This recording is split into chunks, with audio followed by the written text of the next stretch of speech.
नमस्कार दोस्तों, आप सभी का स्वागत है फिर से एक बार अंकित राठौर के चैनल में।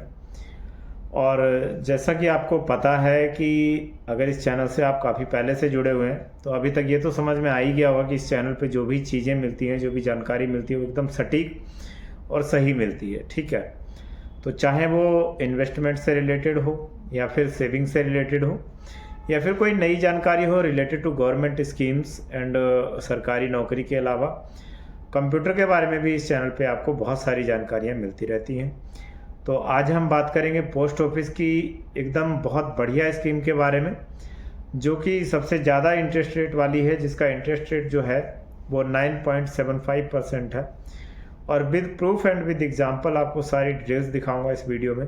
ठीक है, और प्लीज़ मैं यही कहूँगा कि वीडियो को पूरा देखें, स्किप ना करें, ताकि ये जो स्कीम है इसके बारे में आपको सारी चीज़ें अच्छे से समझ में आए। ठीक है, तो और बाकी मैं आपको बता दूं वीडियो स्टार्ट करने से पहले ही, थोड़ा सा बड़ा रहेगा वीडियो। क्यों? क्योंकि इस वीडियो में हम 4 पोस्ट ऑफिस की स्कीम को कंपेयर करने वाले हैं और उनके बारे में आपको एग्जैक्ट सारी डिटेल्स बताऊंगा कि कौन सा जो प्लान है, कौन सा स्कीम है जो कि आपके लिए बेस्ट रहेगी। तो चलो अब हम स्टार्ट करते हैं। चैनल को सब्सक्राइब कर दीजिए प्लीज़। तो दोस्तों, जैसा मैंने आपको बताया हुआ है कि पोस्ट ऑफिस की जो स्कीम है वो 9.75% इंटरेस्ट वाली स्कीम आपको इसमें देखने वाली है, जिसमें आपको सारी डिटेल्स मिलेंगी और कितना फ़ायदा होगा आपका और कितना आपको अच्छा लगेगा ये स्कीम देख के। ठीक है, तो हम यहाँ पे बात करने वाले हैं आज 4 स्कीम्स की और चारों स्कीम का कंपैरिजन आपको बताऊंगा और प्रॉपर सारी डिटेल्स बताऊंगा with example and interest rate and with benefit. तो सबसे पहली MIS मंथली इनकम स्कीम। ठीक है, इसमें क्या होता है, फिक्स मंथली रिटर्न आपको जो हर महीने स्कीम से पैसा वापस मिलता है उसको बोलते हैं MIS स्कीम। दूसरी NSC नेशनल सेविंग सर्टिफिकेट, ये वाली जो स्कीम है ये भी काफ़ी अच्छी है। ये कंपाउंडिंग बेनिफिट है, इसमें आपको इंटरेस्ट रेट देखने को अच्छा मिलेगा, कंपाउंडिंग बेनिफिट कैलकुलेशन आपको मिल जाएगी। ठीक है, तीसरा जो हमारा है वो PPF है। PPF बोले तो पब्लिक प्रोविडेंट फंड। सही बताऊं तो बहुत अच्छा स्कीम है ये, मतलब मुझे नहीं लगता कि इससे बेस्ट स्कीम कोई होगी। सबसे पहली बार टैक्स फ्री इन्वेस्टमेंट है, आपको कोई भी इसमें टैक्स नहीं डिडक्शन होगा, और उसके बाद अच्छा खासा इंटरेस्ट भी देती है और गारंटेड है। ठीक है, उसके बाद हम बात करेंगे चौथी स्कीम की। अगर तो चौथी स्कीम जो है वो कुछ इस तरीके से है, senior citizen saving scheme, SCSS। ठीक है, ये सीनियर सिटीजन स्कीम है। इसकी वीडियो भी मैं पूरी टोटल बना चुका हूँ इसकी पर्टिकुलर इसी टॉपिक पे।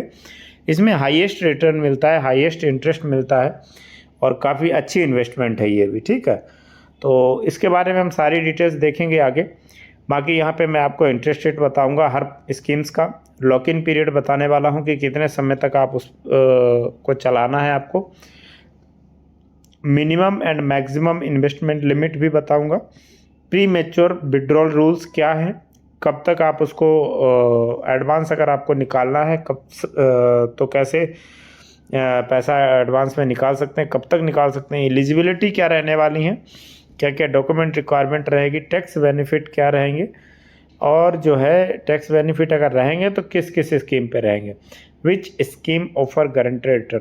इसमें जो है क्या कहते हैं, गारंटेड रिटर्न्स मिलेंगे कुछ स्कीम्स पे और 9.75% का इंटरेस्ट रेट मिलेगा। तो चलो अब हम देखने वाले हैं, इसलिए मैं बोलता हूँ कि वीडियो को स्किप मत करना ताकि अच्छे से आपको सारी चीज़ें समझ में आए, और अगर किसी को कहीं डाउट हो तो मुझसे वो कमेंट करके पूछ सकता है।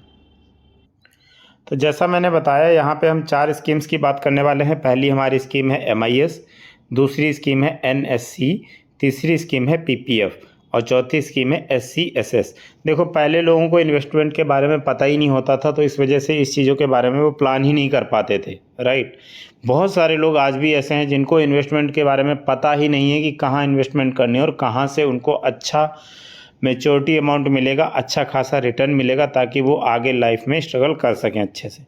तो अब हम यहाँ पे अगर इंटरेस्ट रेट की बात करने वाले हैं तो 1 जनवरी 2025 से जो भी इंटरेस्ट रेट होगा उसी के हिसाब से मैं आपको इंटरेस्ट रेट बताऊंगा। तो MIS पे जो है 7.4% का पर एनुअम इंटरेस्ट रेट है, इसमें जो आपको 7.4% का पर एनुअम इंटरेस्ट रेट है, इसमें जो भी आपका अमाउंट इन्वेस्टमेंट किया जाएगा उस पर जो इंटरेस्ट रेट बनेगा वो हर महीने आपके सेविंग अकाउंट में ट्रांसफ़र कर दिया जाएगा, ठीक है।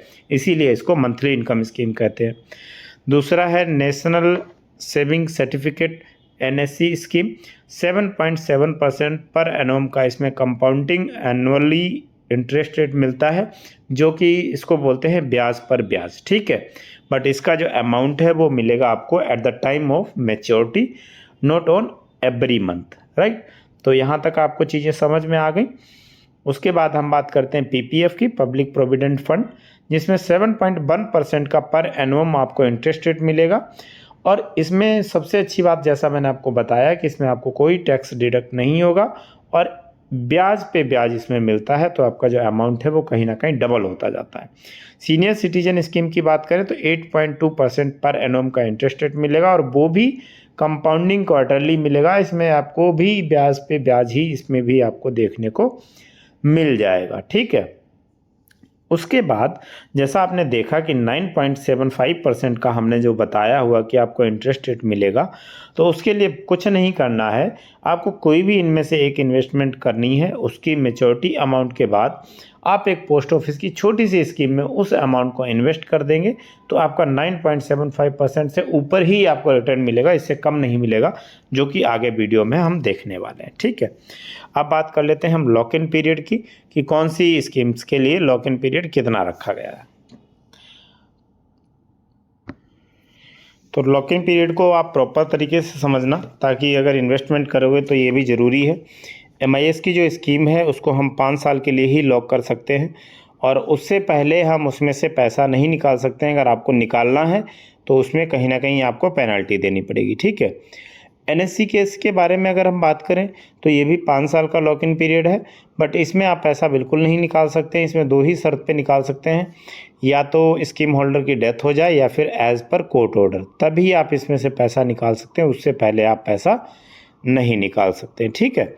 PPF की अगर हम बात करें तो इसमें 15 साल का लॉक इन पीरियड है, 15 साल से पहले पैसे आप नहीं निकाल सकते। लेकिन यह है कि इसमें एक सुविधा दी गई है कि 5 साल कंप्लीट हो जाने के बाद आप कुछ पैसे, इसमें कुछ परसेंटेज तय की गई है, उस परसेंटेज के हिसाब से आप 5 साल के बाद कुछ पैसा इसमें से विड्रॉ कर सकते हैं, ठीक है।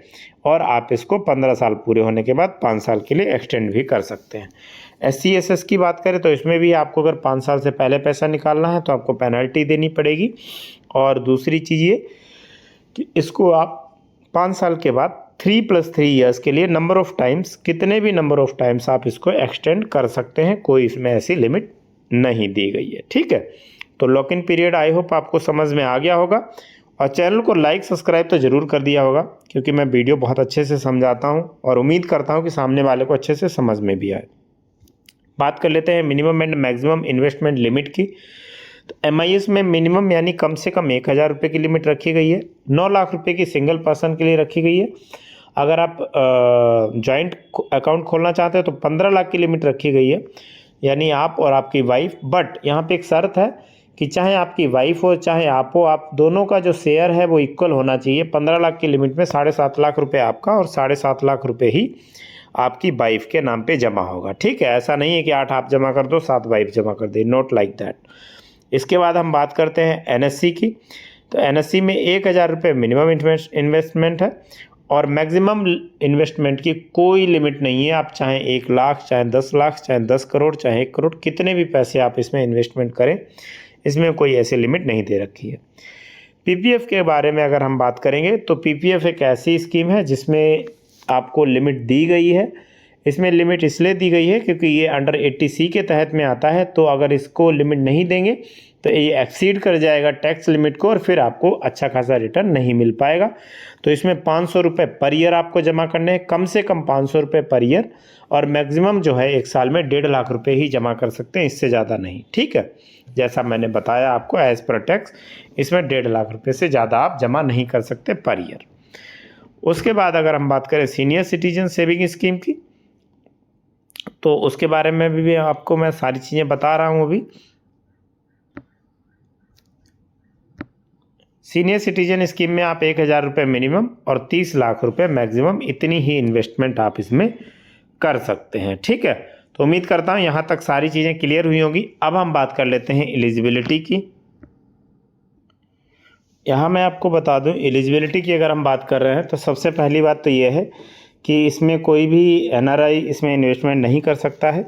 एमआईएस स्कीम में 18+ ईयर्स आप कोई भी अपना अकाउंट ओपन करा सकता है, और अगर 10+ बच्चे हैं तो वो गार्जियन के बिहाफ पे अपना अकाउंट ओपन करा सकते हैं। सेम यही फार्मूला एनएससी स्कीम में भी फॉलो होता है। 18+ कोई भी अकाउंट खुला सकता है, और अगर बच्चों का अकाउंट खोला है तो 10+ विद गार्जियन के साथ खुला सकता है। सेम एज पीपीएफ में भी आपको यही फॉलो करना है। सीनियर सिटीजन स्कीम में थोड़ा सा डिफरेंट है, थोड़ा सा क्या, बहुत ही ज़्यादा डिफरेंट है। ठीक है, इसमें आपको देखने को मिलेगा कि अगर 60 साल तक है कोई तो ही इसमें अकाउंट ओपन करा सकता है। 60 साल से पहले इसमें अकाउंट ओपन नहीं करा सकता है।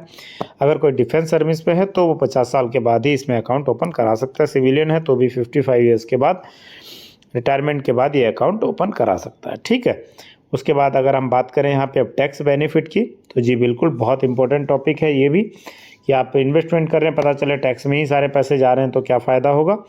एमआईएस स्कीम जो है वो अंडर 80C के अंडर में नहीं आती है, इसलिए इसमें आपको कोई भी टैक्स बेनिफिट देखने को नहीं मिलेगा, और टीडीएस नहीं डिडक्ट होगा, बट इंटरेस्ट जो है वो टैक्सेबल नहीं होगा। उसके बाद एनएससी स्कीम की बात करें, 80C डिडक्शन, तो ये अंडर 80C के अंडर में आता है, इसलिए 1.5 लाख रुपये तक की आपको छूट मिल जाएगी। इंटरेस्ट रेट टैक्सेबल रहेगा आफ्टर 5 ईयर्स। ठीक है, उसके बाद हम बात करें पब्लिक प्रोविडेंट फंड यानी पीपीएफ की, तो पीपीएफ में आपको, जैसा मैंने आपको बताया हुआ है कि अंडर 80C के अंडर में आता है, 1.5 लाख रुपये तक की छूट है। इसमें आपको कोई भी टैक्स देने की ज़रूरत नहीं है, और कोई भी टैक्स आपके मैच्योरिटी अमाउंट पे नहीं पड़ेगा। ठीक है, सीधा सिंपल सा है, जो अमाउंट आपने इन्वेस्ट किया है और उस पर जितना इंटरेस्ट मिला है वो सारा का सारा आपको at the time of maturity you will get your account. तो इसलिए उस टाइम पे आपको कोई भी पैसा डिडक्ट नहीं होगा, और ना ही कोई टीडीएस डिडक्शन यहाँ पे देखने को मिलेगा। ठीक है, तो यहाँ तक सारी चीज़ें समझ में आएगी, लाइक तो करो यार। उसके बाद हम बात करते हैं सीनियर सिटीजन सेविंग स्कीम की, तो इसमें आपको थोड़ा सा देखना पड़ेगा, क्योंकि इसमें इंटरेस्ट रेट भी आपको ज़्यादा मिलता है, तो इसी वजह से कहीं ना कहीं इसमें टैक्स भी आपको देना पड़ेगा, और टीडीएस भी डिडक्ट होगा। अगर आप इसमें 80C डिडक्शन 1.5 लाख रुपए का जो है वो तो आपके लिए वैलिड है। ठीक है, इंटरेस्ट रेट टैक्सेबल रहेगा। उसके बाद 50,000 प्लस जो अगर इंटरेस्ट रेट होगा तो 10% उस पर टीडीएस डिडक्ट किया जाएगा। ठीक है, 50,000 से प्लस अगर आप इंटरेस्ट रेट अर्न कर रहे हो तो उस पर टीडीएस डिडक्ट होगा। जी बिल्कुल, 10% का टीडीएस आपका अकाउंट से डिडक्ट किया जाएगा। ठीक है, यहाँ तक क्लियर है सारी चीज़ें।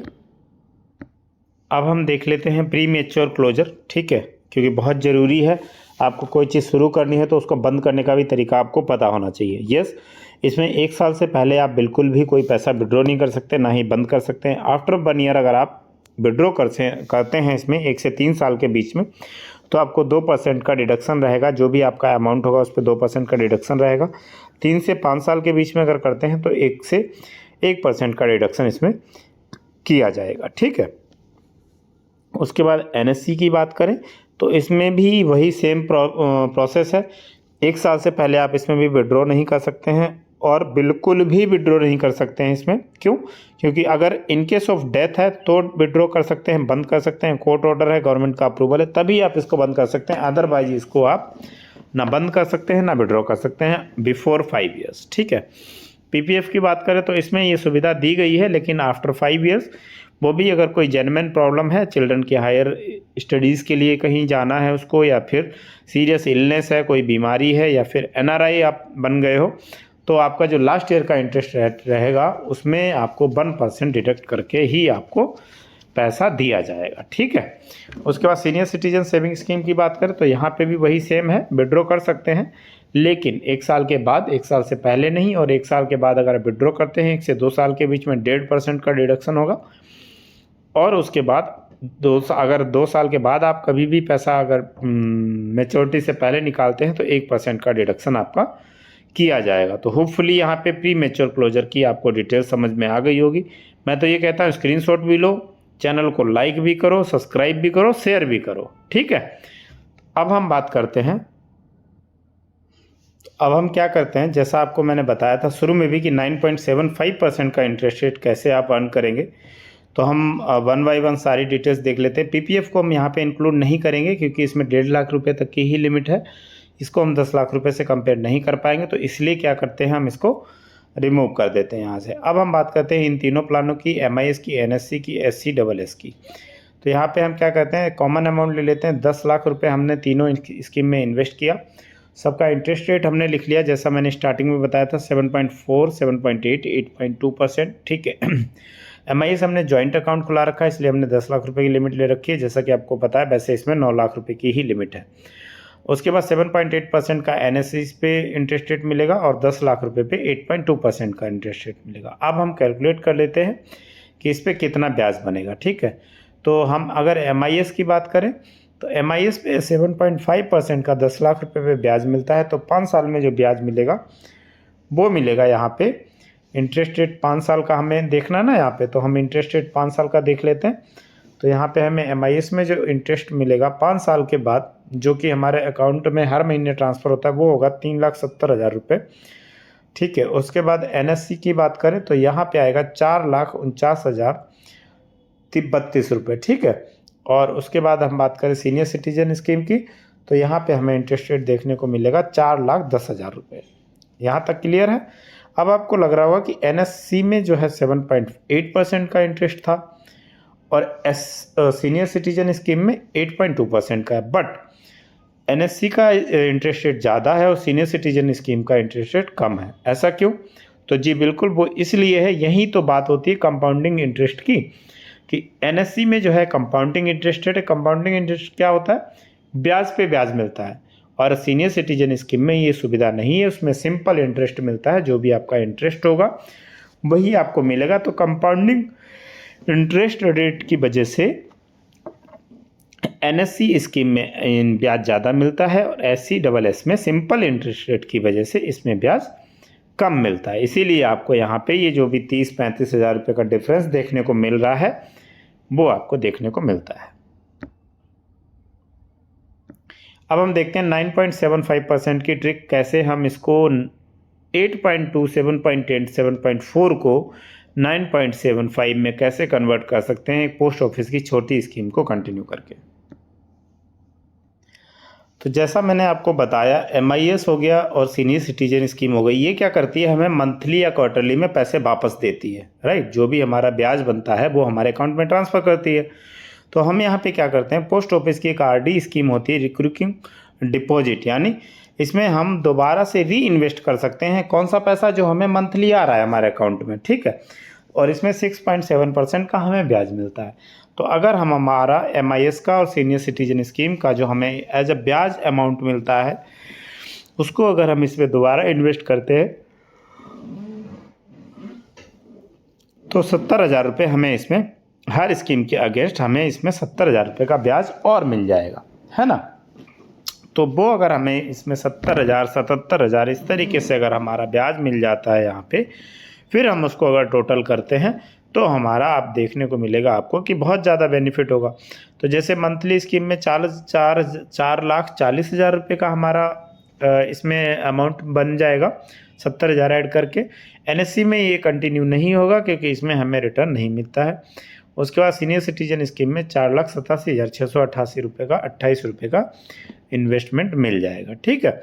इफेक्टिव इंटरेस्ट की बात करें कैसे 9.75% पहुंचा, तो MIS 8.8% हो जाएगा, और उसके बाद जो सीनियर सिटीजन स्कीम है उसका अगर हम इफेक्टिव इंटरेस्ट रेट निकालेंगे 8.98 इसका है, और उसके बाद इसका सीनियर सिटीजन स्कीम की अगर हम बात करें तो 9.75% का इंटरेस्ट रेट इसमें आ जाता है।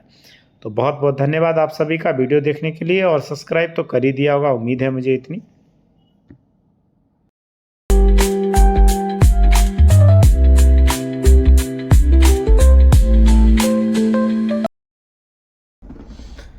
बहुत बहुत धन्यवाद आप सभी का। जैसा कि आपने देखा कि मैंने इस पोस्ट ऑफिस की स्कीम के बारे में तो सारी जानकारी दी ही, अदर भी 3 स्कीम्स के बारे में आपको जानकारी देने की कोशिश की, और उम्मीद करता हूँ वीडियो में दी गई जो भी जानकारी है वो आपको अच्छे से समझ आई होगी। और अगर अच्छे लगे तो आप इन्वेस्ट कीजिए, अदरवाइज आप इसको एक इन्फॉर्मेशन तरीके से लेके इसको इग्नोर कर दीजिए, ठीक है। तो चैनल सब्सक्राइब जरूर करें और लाइक शेयर भी करना मत भूलें, ताकि और लोगों के पास भी ऐसी जानकारी जाती रहे और वो भी इस तरीके से इन्वेस्टमेंट का अगर कोई प्लान करते हैं तो वो कर सके। बहुत बहुत धन्यवाद आप सभी का। जय हिंद, जय भारत।